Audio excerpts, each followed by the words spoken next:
Приветствую вас, мои друзья! В первой части моего рассказа о создании глушителя для Maserati GT я вам показал внутреннее строение заводской банки. И для получения более мощного звука я переделал ее по-своему. Я добавил вакуумную заслонку и сделал возможность переключать выхлоп в тихий режим. Ссылочка на этот видеорассказ должна появиться где-то вот тут. И, конечно, она будет внизу в описании видео. А сейчас вашему вниманию я предлагаю вторую часть. В ней я расскажу о самом трудном участке в производстве кастом выхлопной системы, о видимой части айсберга всего выхлопа, то есть о насадках. Ну а тем, кто хочет сократить время просмотра до минимума и кого не гипнотизирует наблюдать за работой другого человека, переходите по ссылке выше. Там вас ожидает 3-минутный видеоклип о результатах проделанной работы. Ну а мы погнали к машине. Кажется, я не туда попал. Вот такую жопу нельзя оставить без внимания. Пойду посмотрю, что это такое. Цилиндров в 1,5 раза больше. Объем двигателя 6 литров. Правильный кузов. Грамотные коллектора. Чумовой мотор V12. Умеют же делать машины. И это понятно, ведь это легендарный Aston Martin DB9. Я очень надеюсь, что с ним мне тоже придется поработать. Но вернемся к Maserati. О, вот этот вид для меня привычней. Теперь это она. Итак, я сделал кастом глушителей в корпусе оригинальных глушителей Maserati. И теперь надо создать насадки. Владелец машины захотел именно кастом насадки из трубы. И я поначалу даже сомневался в своих силах, ведь в продаже сотни насадок на любой вкус. Но первый же макет развеял мои сомнения. Две 76-е трубы оказались самым гармоничным материалом для окончания выхлопной системы этой машины. Я постоянно делаю насадки и чаще всего переделываю какие-то покупные готовые банки с насадками или отдельные насадки. И больше всего ненавижу этот процесс. Все разметишь, выставишь с правильными зазорами, и пока машина висит на подъемнике, все смотрится снизу очень красиво. Но опускаешь на уровень земли, и все меняется. Все смотрится в кривь и в кость. Форма заднего бампера, угол обзора, все влияет на восприятие. И тут начинается основная головная боль. Сдвинь влево, потом вправо, затем вниз, немного вглубь. И так до бесконечности. Но вот две трубы со спилом края под углом и сантиметровая перемычка между ними. Такой формы насадки будут на этой машине. Теперь нужно соединить глушители и насадки. Выходы из банок и положение насадок несимметричные. Так же, как и диаметры выходов 63 и 50 мм. А насадки вообще по 76 мм. И надо сделать переход. Притом он будет довольно изощренной формы. С помощью пресса из 50-мм трубы получается 63-мм. А из 63 получится 76. Точнее, чуть меньше 76, потому что трубы будут внутри насадки. Значит, их надо раздавить до 73 мм, потому что толщина стенки 1,5 мм.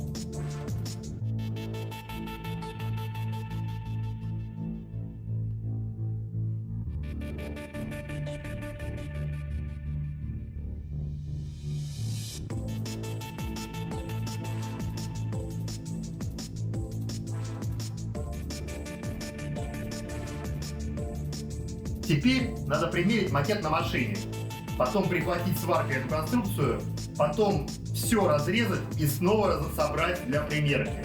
В итоге получится вот такой ориентир. Вид снизу меня устраивает, вид сбоку тоже хорош. Но это было просто. Сделать первую деталь несложно, а вот повторить такую же гораздо сложнее. А в этом случае копию надо сделать зеркальной, с сохранением всех углов и зазоров. А если обе насадки зеркально соединяются друг с другом, то значит все ровно. И можно строить магистраль на вторую банку. Такая же изогнутая труба с расширением на конце. И также ставится насадка.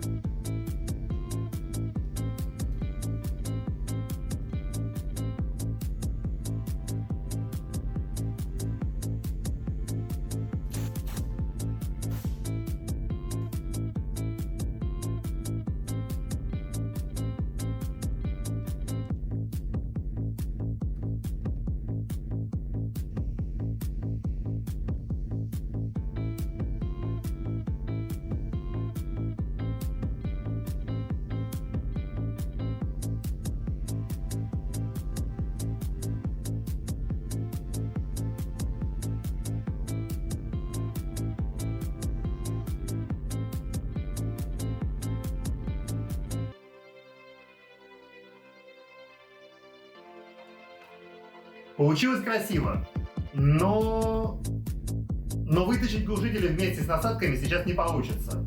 Насадки надо зафиксировать в том положении, и для этого надо поставить несколько прихваток сваркой. И тут начинается.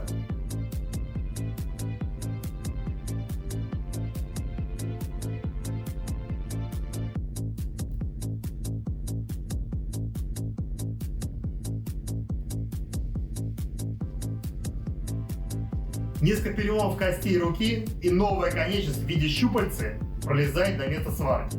Теперь одна банка готова, насадка зафиксирована и ее можно снять с машины. Не опасайтесь изменения геометрии. Но банки-то две, и все это надо повторять еще раз. На этот раз насадку надо выставить не просто ровно, а ровно так, как стоит первая насадка. Если к первой насадке удалось пробраться, то тут без танцев с бубном не обойдется.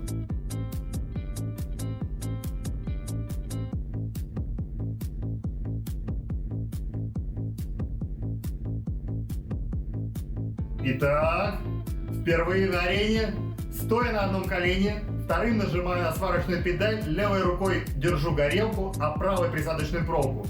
И все это вслепую, потому что ни хрена не видно. Не впечатляет? Ну и ладно. Зато все получилось ровно и красиво. Хотя до финала еще пахать и пахать.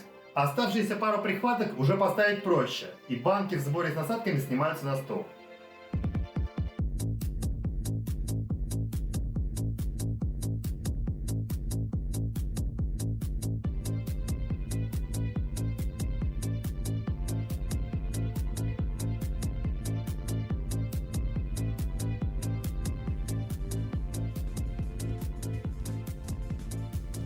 Теперь, когда вся геометрия задана и насадки находятся в желаемом, начинать делать вторую магистраль на тихую часть выхода из глушителя. Тут два перехода диаметра из 50 в 63 и далее в 73 мм.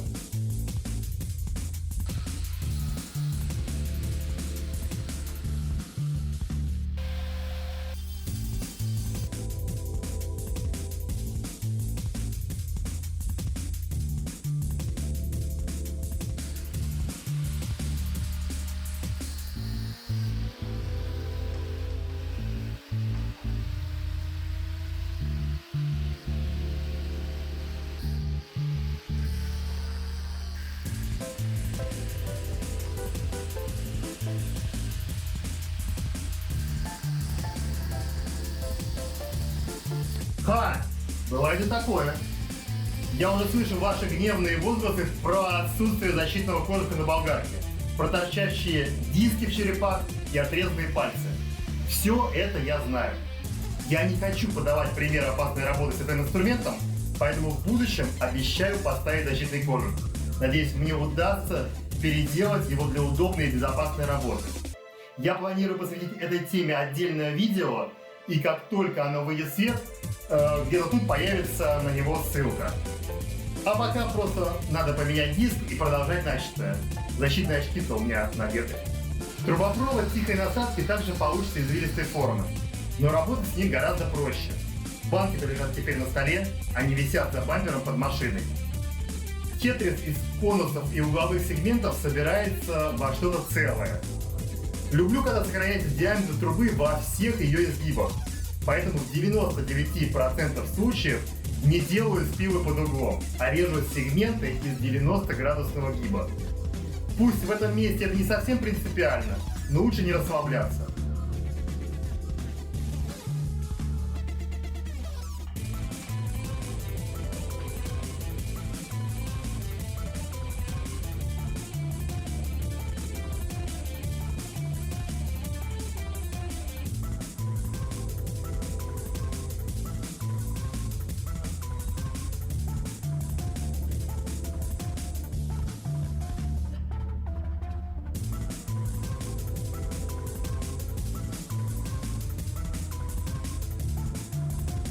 Стыковать все части надо без зазоров, чтобы не создавалось напряжение на насадку при финальной сварке швов.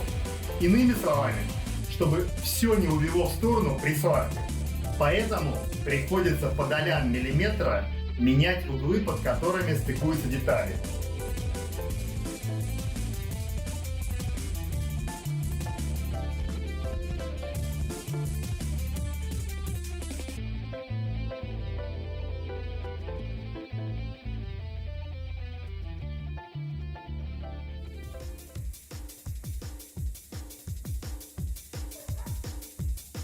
Наконец-то все присадки поставлены.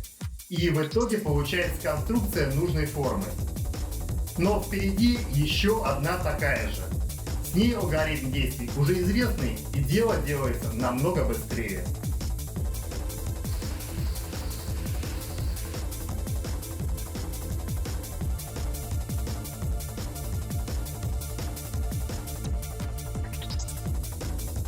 А дальше сварка. Я не профессиональный сварщик и варить без поддува не умею. Поэтому всегда трачу лишний аргон на продувку труб изнутри для защиты шва с обратной стороны.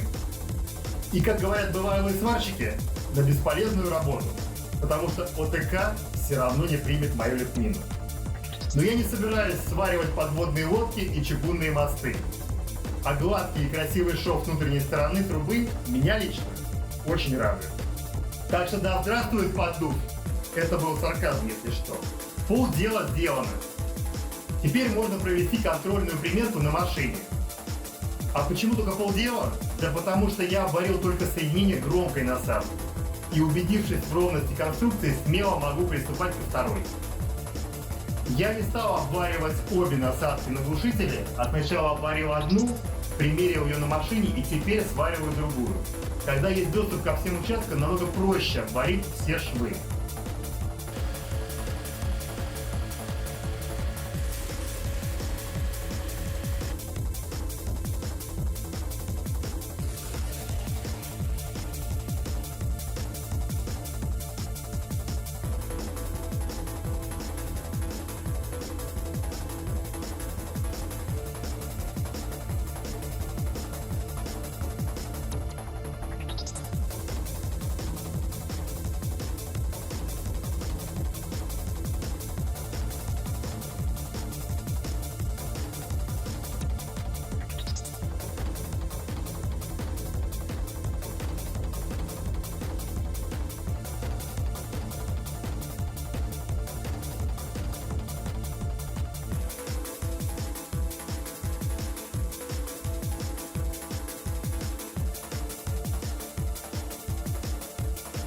Опять бесполезный газовый подпор и убогие швы, в особенности внутри трубы.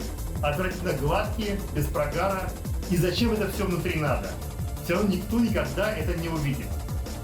Но пока мы ищем ответ на этот вопрос, банки-то уже готовы. Мои близняшки Франкенштейны получились довольно милыми. Конечно, пришлось их исполосовать сварочными швами. Но получилось все гармонично.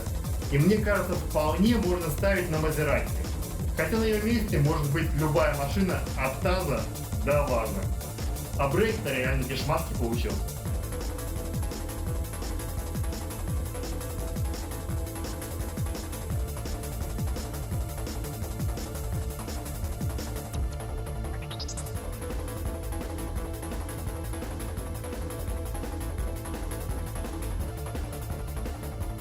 Выглядит все ровно, все гладко, симметрично и эстетично.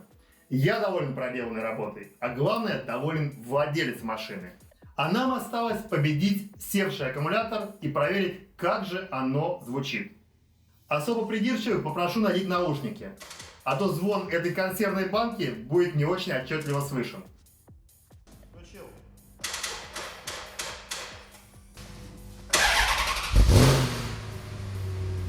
Сейчас заслонки закрыты, и это режим тихой работы. Выхлопные газы проходят через резонатор внутри глушителя и вылетают через внешние трубы насадок. Звук остался характерным для этого мотора, по громкости такой же, как и был с завода.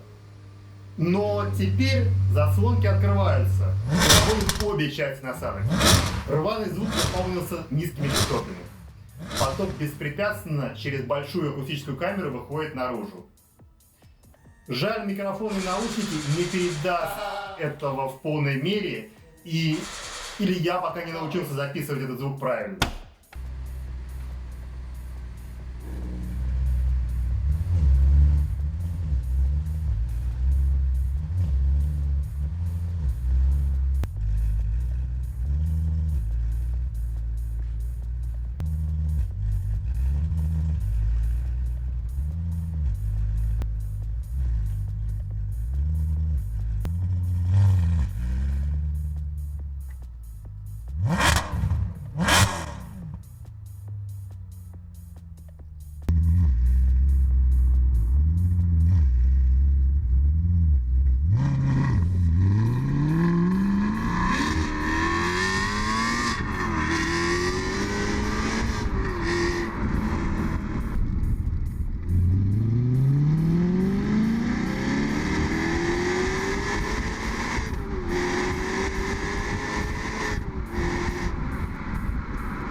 общем, я сделал все, что хотел сделать. И рассказал обо всем, что вспомнил. Вы спрашиваете, что интересно, пишите комментарии, ставьте лайки. И если хотите поддержать и мотивировать меня на создание новых видосов, то поделитесь моими видео с друзьями и жмите колокольчик, чтобы не пропустить очередной ролик. А на сегодня это все. Всем удачи, всем пока.